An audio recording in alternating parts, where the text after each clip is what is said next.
homes east of Broadway. So this is not a controversial topic. East of Broadway is a nightmare, and if you have properties on Broadway that are built without any parking, that nightmare will just become more painful.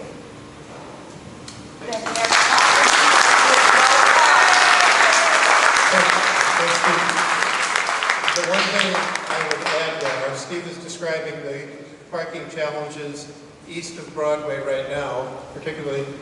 I just want you to know that with the ordinances that have passed City Hall right now, there is no parking, zero parking.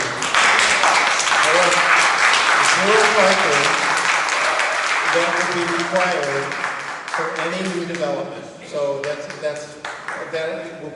something to They consider. should put meters on all the streets. All right, quiet. All right, the next, Andrea Raila is a longtime expert in property taxes, and she's going to say what the impact of this on property taxes will be. Thank you. Thank you, Jack. I think this is a good forum. It's important because the sides are drawn and it's a very emotional topic.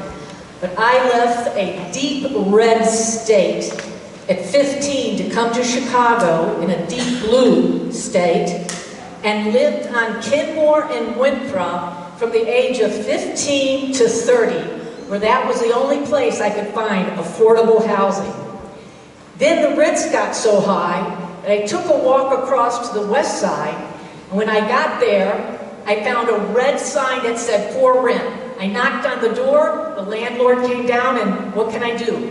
I'm looking for a one-bedroom. How much? I said I can afford $700. And he rented to me. That's called organic, okay? And he didn't even check my, whatever they check. Yes, whether you can afford it. So my point is that after getting up here, I got a job with the first black mayor of Chicago.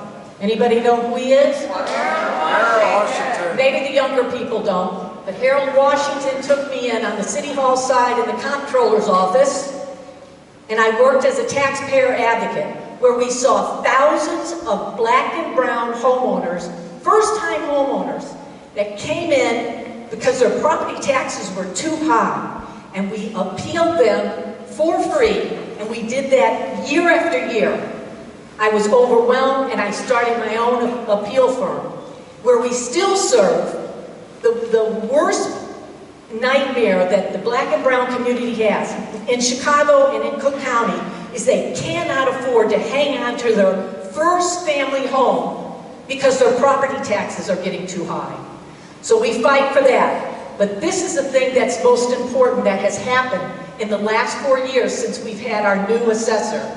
He is asking us to identify the zoning for commercial property and mixed-use properties, the properties that have the organic, affordable apartments above.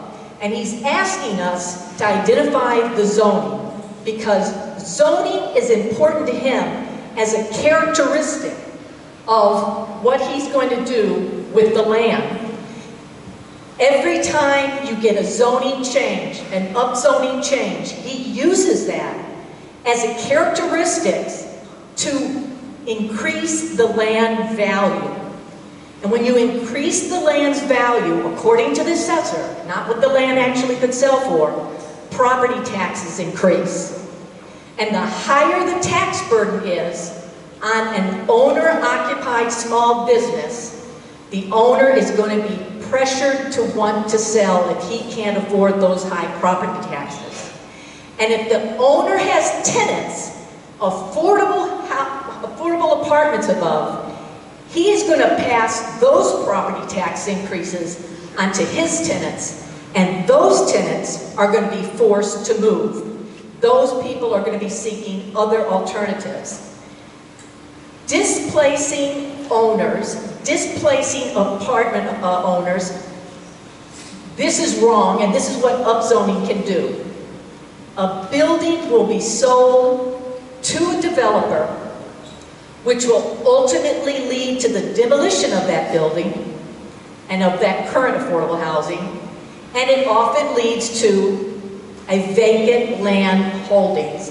And this just shows you two examples of how already the market values are going so high on these mom and pop stores with apartments that are affordable above, and the land values are going up, and the land taxes are going up and up and up. And this is a reality. The same thing is happening with this building, where the changes in the land taxes are already evident. So thank you. I think that it should be made loud and clear. I am for affordable housing. I have an apartment in Edgewater that is affordable, 2-bedroom, $1,200, another one in North Riverside. So I don't want to be accused of being against affordable housing.